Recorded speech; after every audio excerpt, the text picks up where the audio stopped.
In Europe, ahead of the start of the new season, great transfers, brilliant play, and impressive pre-season results, including a 4-0 thrashing of Chelsea and 6-0 of Sevilla. Let's break down why Arsenal are so awesome, and what are the prospects for the team of Arteta, Jesus, and the company.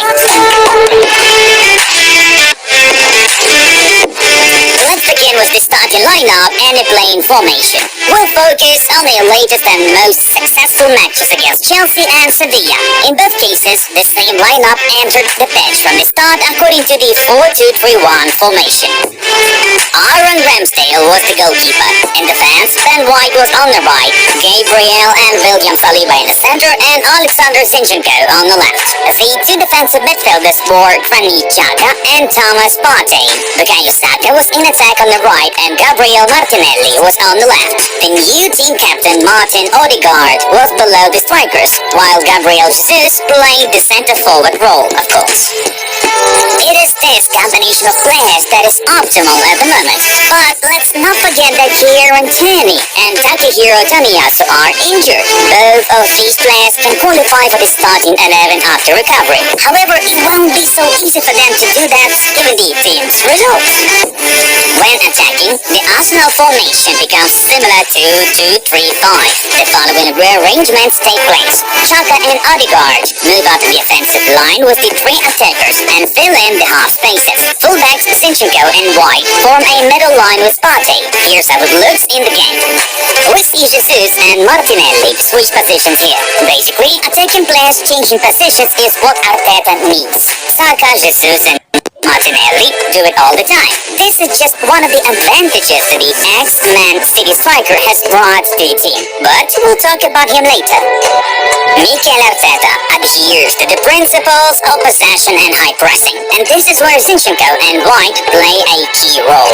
Their qualities allow them to play the role of central midfielders when attacking. We'll remind you that Zinchenko was originally a midfielder and has all the necessary qualities for this, and White spent some of the matches in his career in a support zone and knows how to make a quality pass. Thus, Arteta has the ability to keep the middle line compact without losing offensive potential. And in case of losing the ball, the density of players in the middle and in the attack allows them to immediately try and recover the ball.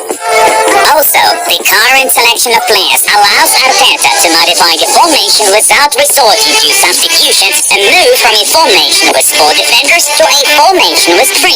We saw an example of such a restructuring in the preseason match against Everton. No matter who plays in the defense on the right, whether it's White or Tomiyasu, any one of them can turn into a third central defender. Zinchenko and Saka will act as wingbacks then. The Arsenal manager prefers to play with one low-line defensive midfielder in this restructuring. Most often, it will be Partey. The central midfielder roles will be taken over by Xhaka and Odegaard, while the Martinelli-Jesus pair remains in the attack. That is, the formation changes from 4-2-3-1 to 3-1-4-2. If you had to describe the perfect football transfer, you could just say Gabriel Jesus to Arsenal. Arteta has got a player who is trained by Guardiola in his principles, who has the experience of big wins, is still young and has covered the striker position for years to come.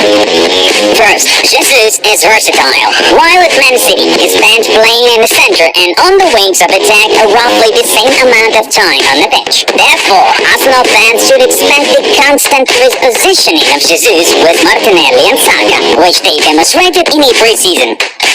Look at Jesus' work in the episode with the second goal against Sevilla. He receives the ball on the wing, lets Xhaka into the gap, and immediately breaks into the penalty area to complete the attack. This episode shows both the versatility and the focus on the goal of a true scorer. In addition, Jesus perfectly understands the principles of high pressing, which is critical to Arteta's ideas. In the episode with the fourth goal of the same match with Sevilla, Gabi correctly positions himself and blocks 2 pass options at once, forcing the opponent to pass the ball to the goalkeeper. The Brazilian immediately runs to press. The goalkeeper under pressure makes an unsuccessful pass to a partner, and Saka takes advantage of the situation and scores. Now, of course, Arsenal will not always score goals after such pressing, but their task is completely different. The idea is to press the opponent to push the ball farther away and win possession for the team there, preventing the ball from being played through a short pass. Jesus is very good at that. And despite the fact that these were only preseason matches, Gabi's performance is impressive. The Brazilian has 7 goals in 5 matches to his credit. It's incredibly interesting how he will perform in the Premier League matches. So far, there have been all the prerequisites for a successful start.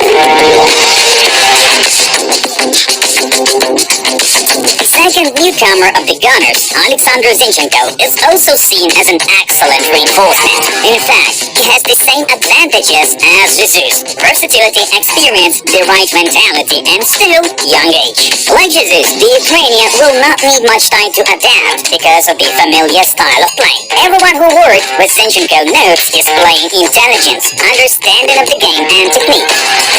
Moreover, his versatility opens up a huge space for Arteta to maneuver. Alex was taken to Arsenal mainly as a left back, and he's shown his value from the first matches. We have already mentioned his role in build-ups when changing to a 2-3-5 formation. However, he's perfectly capable of playing on wing. Let's not forget that Zinchenko's more natural position is a central midfielder. It was in this role that he grew to be the leader of the Ukraine national team and a key player there. Here's an episode that perfectly highlights Zinchenko's strengths. He sees a free zone and stops moving, receives the ball, and 4 seconds later, he brings his teammate one-on-one with the opponent's goalkeeper. In last season's Premier League final match against Aston Villa, Zinchenko came on as a substitute in the second half and made a huge contribution to the comeback, and as a result, his team's league title. In the case of City's second goal, he showed dribbling, beating the opponent and vision of the field, having made an assist on free Rodri. Alex doesn't mind long balls. If all areas for a short pass are covered, it's not a problem for him to make a long pass to the other wing. It's quite obvious that Zinchenko will start the season as a left back, and Arteta will use his strength, which we've described before. But in the future, the Ukrainian will be able to play in the midfield. For example, when Tierney recovers and the coach needs to add creativity in the center. In that case, Zinchenko can substitute both Chaka and Partey. Alex also has experience playing as a left fullback in a 3-back formation. While playing for the Ukraine national team, he even scored a goal against Sweden in the Euro 2020 round of 16 from this position. Let's also not forget other Arsenal players who create the squad depth and add variety to Arteta's football. Our compliments and benefit of the doubt to Tierney and Tomiyasu, who can play as fullbacks, as laterals, and as centre-backs. Club newcomer Fabio Vieira is able to cover any position in the midfield. Edin Ketia has made some serious progress over the past year and will be the perfect substitute for the main offensive players. Also, a lot is expected from the newly minted Gunners captain, Martin Odegaard. This season promises to be a breakthrough for the Norwegian. Guys, tell us how